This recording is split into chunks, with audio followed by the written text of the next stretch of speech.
ఇక దేశ రాజధానిలో హై అలర్ట్ ప్రకటించారు. కీలకమైన ప్రదేశాల్లో ఐఈడీలతో ఉగ్రదాడులు జరిగే అవకాశం ఉందని నిఘా వర్గాలు సమాచారం అందించడంతో అధికారులు అలర్ట్ అయినట్లుగా తెలుస్తోంది. ఢిల్లీలో ముఖ్యమైన ప్రదేశాలను ఐఈడీలో లక్ష్యంగా చేసుకుని ఉగ్రదాడులు జరిగే అవకాశం ఉన్నట్లు నిఘా వర్గాలు అప్రమత్తమయ్యాయి.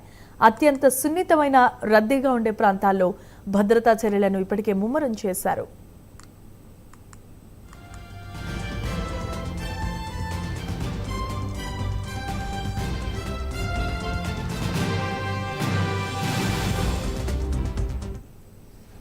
ఈ హెచ్చరికల నేపథ్యంలో నగరంలో పలు కీలకమైన ప్రాంతాల్లో విస్తృతమైన తనిఖీలు చేపట్టారు.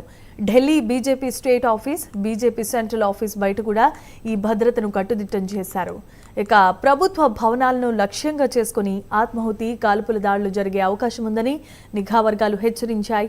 మరొకవైపు పోలీసు సిబ్బంది తనిఖీలను నిర్వహించి అదనపు బారికేడ్లను ఏర్పాటు చేశారు. కీలకమైన ప్రదేశాల్లో మోహరించిన భద్రతా దళాలు కూడా ఈ లక్ష్యంగా మారే అవకాశం ఉందని వర్గాలు తెలిపాయి.